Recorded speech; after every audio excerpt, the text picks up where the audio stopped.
I don't know that I have ever been more excited for an interview, and here's why. Everyone knows I'm a lifetime Commanders fan, so Brian Robinson is here, star of the Commanders, star running back. He's here thanks to Auntie Ann's, and anyone that's seen my belly knows that I'm a big fan of Auntie Ann's, Auntie Ann. So I don't think I've gone through an airport where I haven't gotten like a bucket or a cup. Yeah, I like the salt and cinnamon mixture. Yeah, I like when cinnamon kind is really good. Brian Robinson, thank you so much. You know, we just showed a play of yours against Atlanta, that receiving touchdown, and I'll just go right there. One of the things I loved about that play is if you watch that, you have a chance to step out of bounds, and you're like, no, you cut inside to create contact, and you're saying, I'm just running over these two guys into the end zone. Right. Talk to me about the physicality of your game and how important that is. Man, you know, you get those type of opportunities in a game like that. Then, like at that point in the game, that was the first drive. So that's a big momentum time in a game. You know, that's where you want to really set the tone at. You know, so I felt like at that time in the game, that was a perfect opportunity for me to set the tone. Well, sticking with that play, I think that showed the flashes that you had as a receiver out of the backfield. Is that something you really want to expand in your game going forward? Of course. You know, I just want to continue to just play my receiver skills. So I got soft hands. I can run routes. When needed to. It's not really called on me to do it most of the time, so they feel like it's not a part of the package, but I can definitely do it. Yeah, I think you showed that last year that when you were called upon to do it, there were games in which JD went out with the injury about halfway through the season, and there were games down the stretch where Antonio wasn't 100%, and so they started to involve you more in the passing game. You proved you could do that. I think coming out of Alabama, there was they're like, Brian Robinson's a thumper. He's a between the tackles guy, but it was good to see that. No, there's more to your game, and we're looking forward to hopefully seeing more of that. I also caught over 30, almost 40 balls my last year for almost 300 yards and a few touchdowns. So, yeah, I mean, I don't know why they want to use you as just that. You're so much more of a versatile back. I know that you're wearing the big hat. Your big hat, Brian Robinson. I have my own big hat here. I was inspired. Do you have a piece of this company, by the way? Because the big hat thing happened entirely because of you wearing in the post game. No one had seen a big hat, and then you were all over the internet. You went viral with it. Please tell me you have a piece of this company. Bro, I haven't heard nothing from them, and I'm just wondering, I take that back. They reached out to me on Instagram or nothing, but other than that, I ain't heard nothing. But I did get real quiet about it because I realized that the person that I was trying to give credit to for giving me the hat wasn't receiving any credit.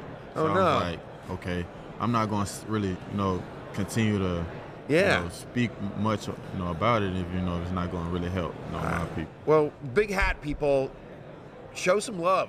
Put Brian Robinson on your board of directors. Give him some equity. The company, a lot of respect to it. Like I love to see everybody do good. So like the fact that this helped the big hats blow up, I'm super excited because I was able to just get them, out there.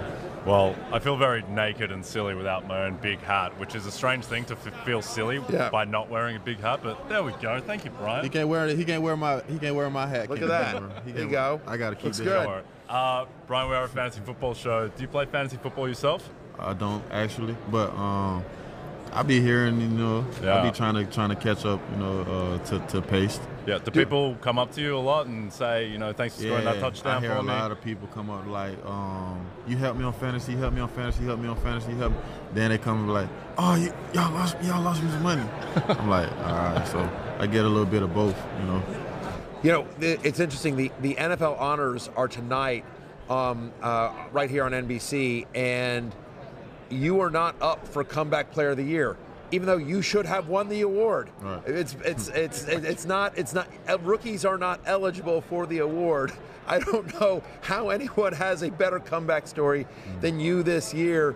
Are you 100% from everything you went through last year? I still have some after effects that I'm still, battling with, that's personal with me, but hey, it's my own, that's my battle though, so I went through it, and I'm still going through it. Yep. Are there any specific goals that you've got for next season, anything in your game that you really want to work on?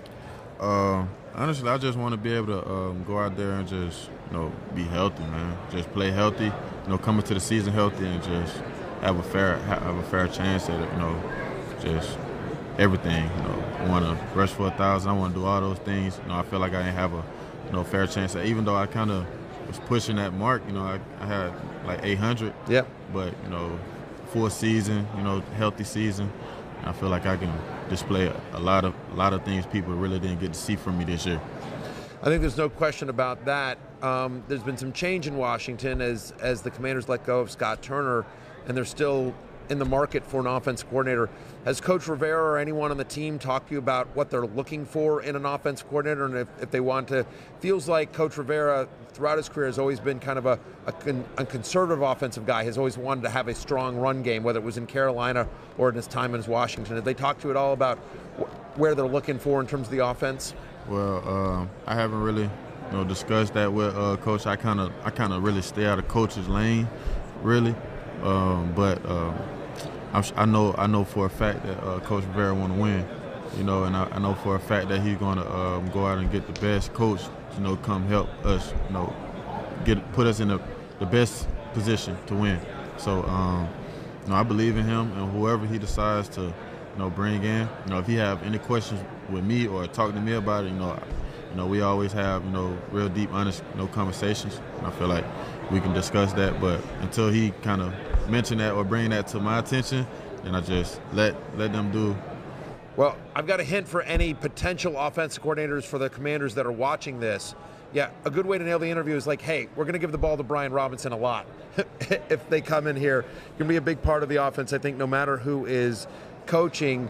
So my 18-year-old son is graduating high school this year, and he's been accepted to the University of Alabama, which where I'm encouraging to go. That's my choice of all the places.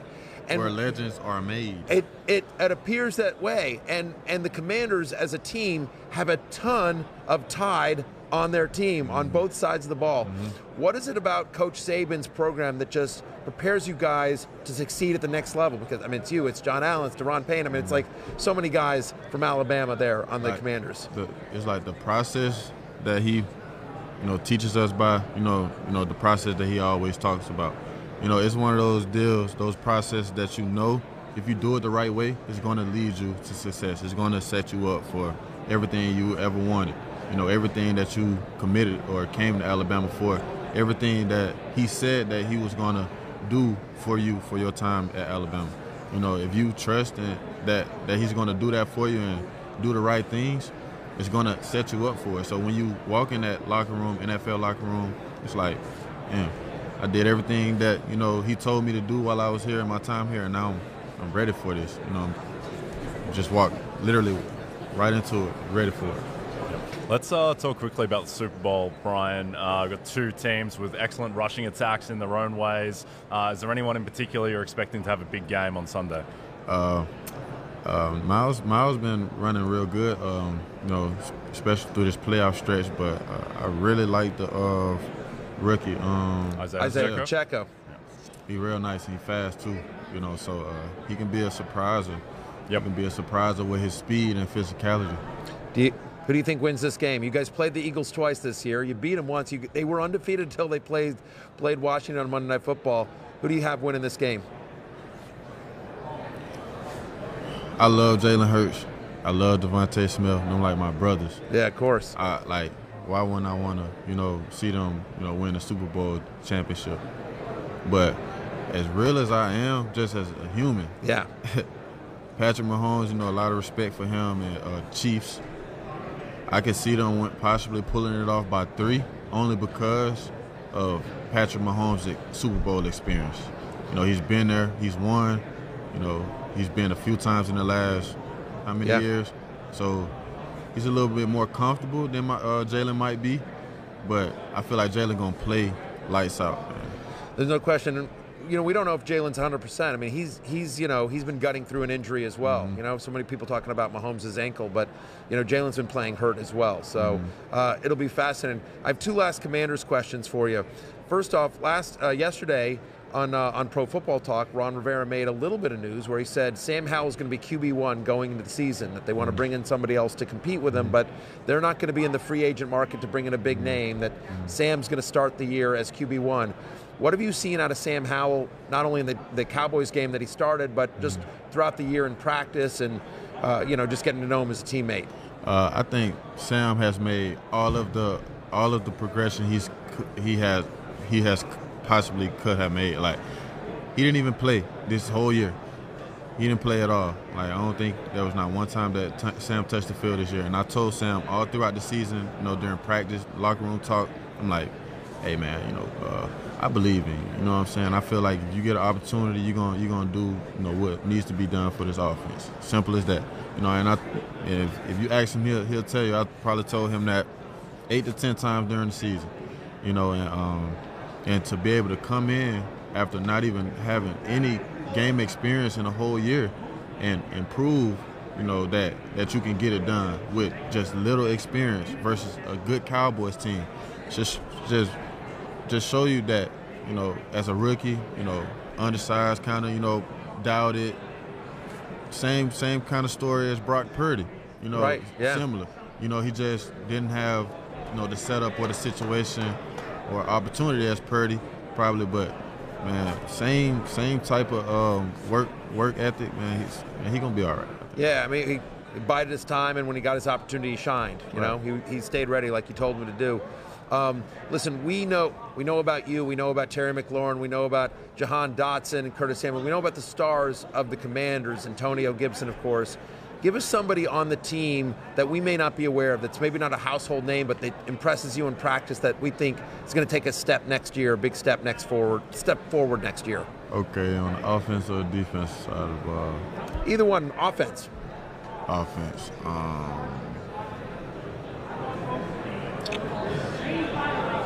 But whoever comes to your mind first when I ask you the question. Probably one of those young tight ends, man. Probably either Armani Rogers, or the young guy Curtis. He ain't played much this year, but I think one of those young tight ends. One of the young tight ends. They're gonna be real good. All right, I like that. Logan needs some help. Yep. Some last question for us before we let you go. You've been really generous with your time. Talk to us about Auntie Anne's and why you decided to partner with them. Oh, I mean, look, Auntie Anne's been one of my lifetime favorite little sweet spots. Yeah. So the little mall I got in my little hometown, this one of the first places I stopped when I used to go in there.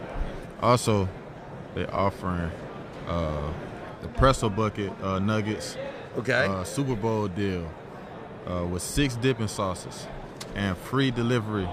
So don't forget to get y'all Super Bowl snack. $0 delivery fee through February 10th. You just go to the app or the website. Orders for $12 more. Go to Auntie Anne's Rewards app for more details, or I assume AuntieAnne's.com. Brian Robinson, it has been awesome to watch you on the field. Awesome to watch your comeback. Awesome to watch how strong you play, your integrity, and I can't tell you, just as a Commanders fan, I'm thrilled you're on our team, my friend. So thank you so much. Continued success to you. A lot more to come. Yes, sir. Thank you, Brian. Hey, it's Matthew Berry from NBC Sports and RotoWorld.com. Just want to thank you so much for watching what you just watched, or at least being too lazy to click out of it after the autoplay just kept it going. So either way, thank you so much for just letting it scroll by your screen. And now I'd like to ask you respectfully, please subscribe to the NFL on NBC YouTube channel for the latest NFL news, fantasy headlines from RotoWorld, and betting analysis from NBC Sports Edge.